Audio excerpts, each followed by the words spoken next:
We are deeper into the season now, viewers. The transfer deadline has come and gone as well, and it was another quiet day for us. Ipswich Town standing our way today. Can we pick up the 3 points?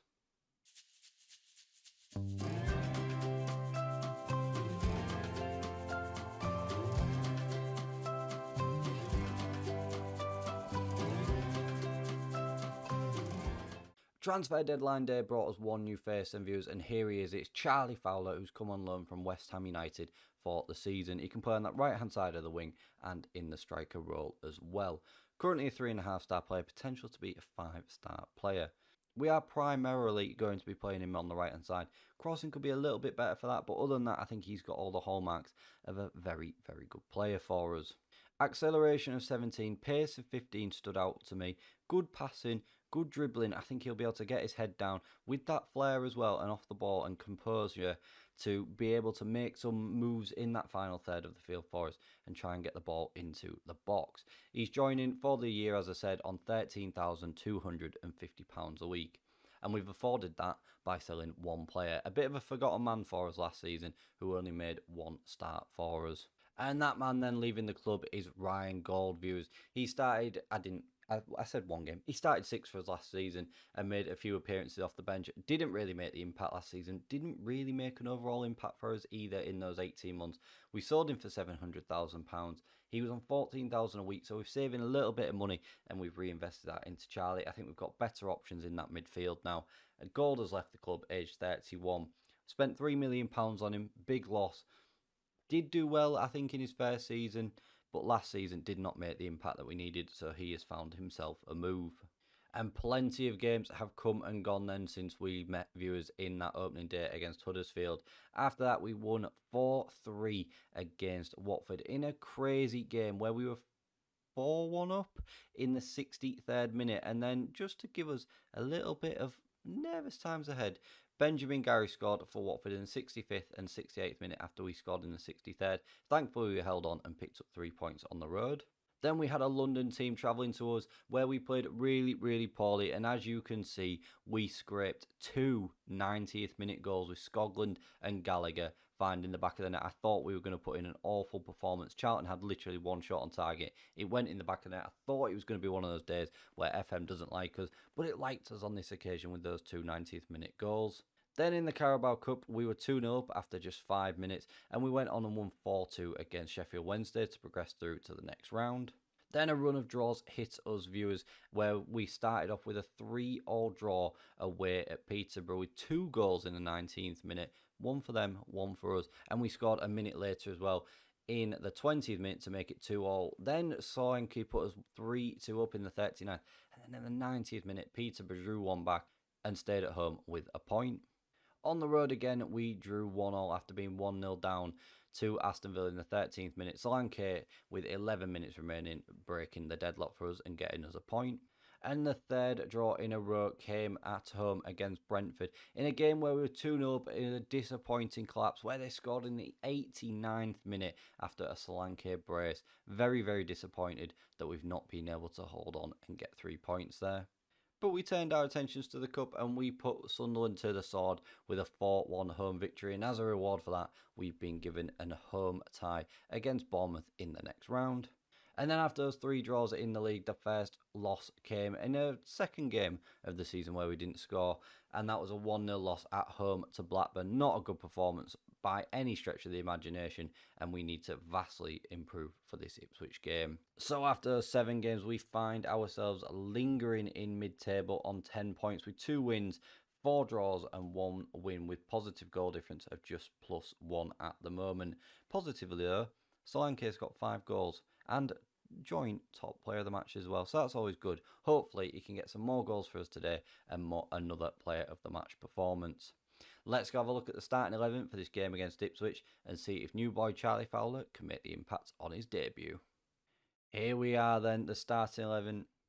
The starting 11 then, viewers, is Walton in goal, Amador at left back, Axel, who had a lot of interest in him during August and we have managed to keep hold of him in the middle alongside Evans.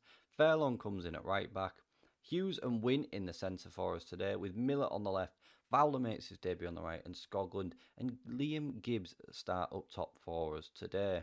We do have a couple of injuries as well, then, viewers, with Velasco injured at the moment for another 4 weeks to 3 months with a broken leg that he picked up in pre season. Solanke is injured, he's out for another 7 days. And Perez is injured. He is not far off returning and will be fit for the next game. Jose Ronaldo missed out today, as did Duarte and Collins on the reserves. So they will be sitting in the stands today, chomping at the bit to get on that field of play. Kickoff is here then as we search for our first winning forward. Of early high, Miller lofts it into the area and Dominish does well in the Ipswich net and he throws it out to Crowley on this right and Miller misses out on the challenge. Crowley comes forward on this right hand side for Ipswich, taking it to the byline. Well done by Amador there and he clears it down, which Skoglund takes down wonderfully into Liam Gibbs now. He unleashed an effort and it's gone out for a very early corner just after a minute in this game. Millett will take this resulting corner now, gets it in, oh, and Hughes was looking for it, it's headed back in and it's headed away now by Ipswich and that is the end of the highlight, but already a good start for us there, looking more confident than what we have done in those last 4 games. What I am wary of though is that we have just been losing games and drawing games from Leeds, which is something we need to stop. Win with the ball in and Millett doesn't even challenge for it. Coming forward for Ipswich now, though, and we need to win this ball back. That's very lucky. Tosh is in. Oh, and thankfully, he flashes the ball past the post, and that wasn't a load of Tosh.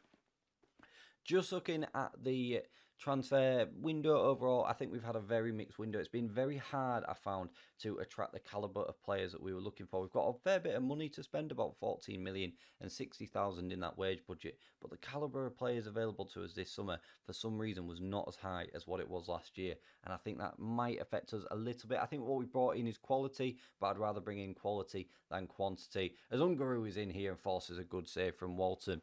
So transfer window wise, I think we could have done better, but what we've done I'm very happy with, and I think they will have impacts on the team. Crowley with the corner, headed away, and 25 minutes coming, and we have not had a single shot on target yet. I'm very, very wary that I'm worried at the risk that we overachieved last season with this squad. Maybe we need to move back to Skoglund up top on his own because he seemed to be a little bit more effective there, but we will keep our eye on things. If I don't feel results are going the way they should be, tactics will change as necessary. Dominish for Ipswich now collects the ball to his chest. He will look to play it out just before half time. Launching it down the middle. Diasse wins it back, but Auburn with the ball over the top. Diasse has found himself out of position. And Ungaru shoots, and we've cleared it away. And it goes out for a corner. And at Portman Road here, I think we can class ourselves very, very lucky that we are not 1-0 down. We've given Ipswich a lot of time on the ball, and when they've had it, they've made us look a little bit weak and sloppy at the back, which is something we need to address in the second half. We'll point the finger, viewers, and tell the boys to go out there and give the fans something to cheer. And individually, we will pump those fists to the boys just to try and spark a little bit of a reaction out of them. It's very, very crucial that we pick something up in this game. I'm very worried that if we don't win, we could start falling into a little bit of a habit of not winning, which is not what we need to be doing. Skoglund's in here, though, and again, a late-ditch challenge. And Ipswich make sure the deadlock remains unbroken. Will Hughes with a 6.1. He has now been taken off penalty duty. Solanke has been put on it. First penalty he got, he missed it. So hopefully another penalty taker will be able to step up today if needed. That isn't Will Hughes. Win comes forward. He scored an absolute rocket as well while we were offline, and he's really starting to improve. Miller into Gibbs. Gibbs, oh, he's bashed the ball against the bottom of the post, and I thought that was going to be the breaking of the deadlock. Ipswich with the corner, it's headed away, which Downs picks up for Ipswich on this right hand side. Now it's switched the play into Clark from the back. Ball over the top, which Axel deals with very, very comfortably. Hughes into Skoglund. Gibbs picks it up from the challenge. Gibbs, 1-on-1. Gibbs! Liam Gibbs finds his first goal of the season and puts us 1-0 up away from home in the 58th minute. And that's been probably our second chance this second half. And it's made Ipswich pay. Lovely ball by Hughes into Skoglund. The challenge is very, very lucky and fortunate the way it's fallen to Gibbs. I thought he might release Skoglund again. He hasn't. He's gone on his own, and he has gone on his own emphatically to put us 1-0 up. Although highlight straight away from the kickoff does worry me a little bit. And it's missed at the back there by Evans. And thankfully Ipswich don't make us pay. A man as tall as Evans should not be getting caught out there. We will take Will Hughes off. He's only getting a 6.1, which is a little bit of a disappointment for me. And we'll bring Gustover Hamer on and see if he can just have a better impact than Will Hughes. Will Hughes, to be fair, if there's a right man available in January, may find himself coming out of the club as well. Because when you look at him, on this, he's 32, 27 grand a week. He's not been putting in the best performances. He's on a lot of money for not doing a lot of work on the field, and that is something that does worry me. And at 32, I don't see he's not going to get any better. He's only going to get worse. I knew that when we signed him, but I'm disappointed with the calibre of performances he's put in. We'll see what January brings and see what players are available to us. Although if it's anything like the summer, as I said earlier, could be a little bit of a struggle. Win. Lovely ball over the top into Gibbs. He looks to fire us 2-0 up. Oh, and thankfully we've hit the bar. No, he's hit the bar from a cheeky chipped effort. Thankfully. I don't know why I keep saying thankfully. You know what I mean. I wish it had gone in, but wins here. Can we make it 2? That's a poor ball which Ipswich clear away. Ungaroo now for Ipswich, who's picked up a booking. He's all alone here. Plenty of space and fired at Walton, who turns it away. He picks the ball back up. Oh, we're lucky that the ball's gone out there. And thankfully goes out for an offside decision and remained 1-0 to us here. Ipswich have absolutely battered us shot-wise today, but we are the ones currently picking up the 3 points, and that is all that matters to me. Fowler into Fairlong on this right hand side, finds Win. He looks to get into the box and does. Fires in. There it is. Keeper's near post. I'm not sure what the keeper's doing there, but James Wynn finds the back of the net with a lovely, neat finish at the near post of the keeper, who should do a heck of a lot better there. Wynn picks it up in the middle third and fires himself into the box, and he's outdone the keeper there. I think a lot of people were expecting him to square it, myself included, but he finds the bottom corner nice and neatly, keeper's near post, and we fire ourselves 2-0 up and look like we are going back to Nottingham with 2 points, 2 goals and 3 points on the board. Downs comes forward for Ipswich, and that's fired wide, and it remains 2-0 with 3 minutes of injury time to go. We'll wind the clock down as well, and we'll make our final 2 subs. Millett can come off for Gallagher, and we'll bring Dale Taylor on for Scotland, who has a very, very quiet game by his standards. Interesting that Dale Taylor's getting a 1-star there, and Gibbs, it's probably because of the complete forward role, but we'll make the swap and see if Dale Taylor can have an impact. He's been after leaving. We may let him go as well. Didn't really play for us last season. Probably not going to play a lot this season, but it doesn't matter. We have found ourselves with 3 points on the board after a Gibbs and Win goals in the second half to fire us 2-0 to victory.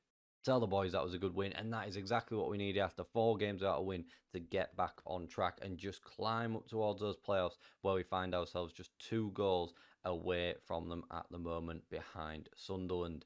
And 6 points off the top, and already 9 points off the top spot in Norwich.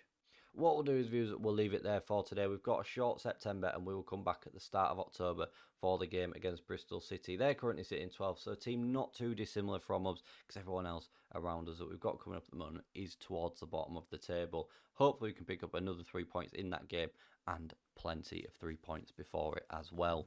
But if you have enjoyed that video, viewers, please don't forget to smash that like button for me, share the video around, and subscribe to the channel for more content. Thank you very much for watching, and I'll see you again for more next time.